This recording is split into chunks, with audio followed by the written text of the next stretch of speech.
प्यारे दोस्तों, आज हम आपको एक हाफिज़ कुरान का वाक़या सुनाने वाले हैं। जब जल्लाद एक हाफिज़ कुरान की गर्दन काटने लगा तो अचानक कुछ ऐसा हुआ कि वहाँ मौजूद हाफिज़ कुरान के दुश्मन कांप कर रह गए।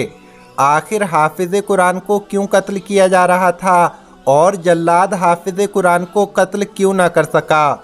ये पूरा वाक़या जानने के लिए आप इस वीडियो को आखिर तक ज़रूर देखें। और अगर आपने इस वीडियो को लाइक नहीं किया है तो इसे लाइक करें। अगर आपने अभी तक हमारे YouTube चैनल को सब्सक्राइब नहीं किया है तो चैनल को सब्सक्राइब करके बेल आइकन भी दबा दें। तो चलिए वीडियो शुरू करते हैं। दोस्तों, ये वाक़या कुछ इस तरह से है कि तकरीबन 90 साल पहले राजस्थान के एक गाँव में एक मुस्लिम घराने में एक बच्चे ने आँख खोली जिसका नाम अहमद रखा गया। ये बच्चा शक्ल सूरत में किसी शहजादे से कम नहीं था। माँ बाप ने इसकी पैदाइश पर यह फैसला कर लिया कि इस बच्चे को हाफिज़ कुरान बनाया जाएगा, कुरान का हाफिज़ बनाया जाएगा।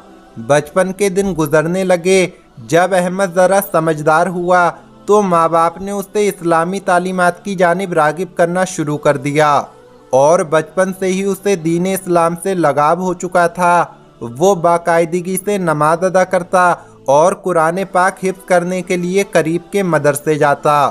माँ बाप का फर्माबरदार अहमद देखते ही देखते हाफिज़ कुरान बन गया। 10 साल अहमद ने जब कुरान पाक हिफ्ज़ किया तो उसके वालिदैन इंतहाई खुश थे, मगर इलाके के कुछ गैर मुस्लिम लोग अहमद को नापसंद करते थे क्योंकि अहमद को अल्लाह पाक ने इंतहाई पुरशोद आवाज़ से नवाजा था, जबकि अहमद हाफिज़ कुरान भी बन चुका था और उसकी तिलावत के चर्चे पूरे राजस्थान में फैलने लगे। दूर दराज से कारी मुफ्ती हजरात अहमद के घर आते ताकि वो अहमद से उसकी लतीफ़ आवाज़ में कुरान करीम की तिलावत सुन सकें। दोस्तों, यहाँ सबसे अहम बात तो ये थी कि चंद गैर मुस्लिम घराने भी अहमद की पुरशोज आवाज़ से मुतासिर हुए और उन्होंने दीन इस्लाम के बारे में जानना शुरू कर दिया। ये देखते हुए इलाके के कुछ नफ़रत पसंद गैर मुस्लिम अहमद और उसके वालिदैन के ख़िलाफ़ हो गए और उनके ख़िलाफ़ साजिशों का जाल बिछाया जाने लगा। वक्त गुजरता गया और अहमद इसी तरह से सुकून से रहता रहा। एक दिन अहमद नमाज से फारिग होकर वापस अपने घर जा रहा था कि अचानक चंद लोगों ने उसे घेर लिया और उस पर यह इल्ज़ाम लगाया गया कि उसने गाँव के सरदार के घर में चोरी की है। इल्ज़ाम तराशी करते हुए ये लोग उसे मारने पीटने लगे और पूरे गांव में ये बात फैला दी गई कि अहमद, जो कि बज़ाहिर एक अच्छा मुसलमान है, वो दरअसल एक चोर है। ये अफ़वाह सारे गांव में फैला दी गई। इस मकसद के लिए गांव के सरदार को भी साथ में मिला लिया गया और वो भी अहमद से नफ़रत करता था और उसने पूरे गाँव के सामने अहमद को सज़ा देने का फ़ैसला किया।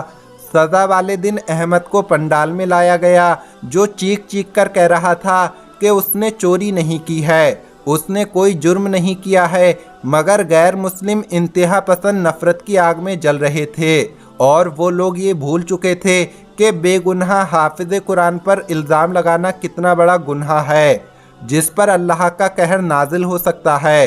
अहमद एक तरफ अपनी बेगुनाही का ऐलान कर रहा था और दूसरी तरफ कुरान पाक की तिलावत करते हुए अपने रब अज़ीम से, अपने अल्लाह से मदद भी मांग रहा था। इसी दौरान एक आदमी ने मजमे से कहा, देखो भाइयों, इस मुसलमान लड़के ने गांव के सरदार के घर में चोरी की है। ये कोई मामूली बात नहीं, इसलिए इस लड़के को सजाए मौत होनी चाहिए। गांव का सरदार, जो उन लोगों के इन मंसूबे में शामिल था, वो भी झट से बोल पड़ा, हाँ, इस मनहूस लड़के को फ़ौरन ख़त्म कर दो, इससे पहले कि ये पूरे गांव को लूट कर खा ले।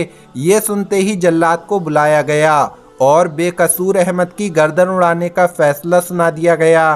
प्यारे दोस्तों, अहमद ने जब ये सूरत हाल देखी तो उसने गांव के सरदार और तमाम लोगों को मुखातिब करते हुए कहा कि मेरा अल्लाह जानता है, मैंने चोरी नहीं की, मैं तो कलाम इलाही की तिलावत में मशगूल रहता हूँ और मेरा सच्चा दीन इस्लाम मुझे ये सिखाता है कि चोरी करना इंतहाई बुरा अमल है।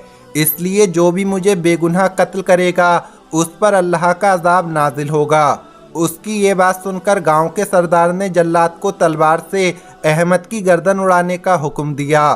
جلاد اس نیت سے آگے بڑھا کہ وہ احمد کی گردن کاٹ کر الگ کر دے، مگر اس کے قدموں نے اس کا ساتھ نہیں دیا اور اچانک جلاد زمین پر اوندے منہ گر پڑا اور تڑپنے لگا۔ تمام لوگ یہ دیکھ کر کانپنے لگے۔ جب جلاد کو قریب جا کر دیکھا گیا تو معلوم ہوا کہ اس کے دل کی دھڑکن بند ہو چکی ہے، یعنی کہ وہ مر چکا ہے۔ اس پر احمد نے اللہ اکبر کا نعرہ لگاتے ہوئے پورے گاؤں سے کہا، دیکھو میرا رب ہی سچا ہے، میرا اللہ ہی سچا ہے اور دین اسلام سچا دین ہے، تم بھی معافی مانگ کر اسلام قبول کر لو۔ سبحان اللہ۔ تو دوستو یہ ویڈیو آپ کو کیسی لگی کمنٹ باکس میں ضرور بتائیں، اس ویڈیو کو لائک بھی ضرور کریں۔ ملیں گے اگلی ویڈیو میں۔ السلام علیکم، اللہ حافظ۔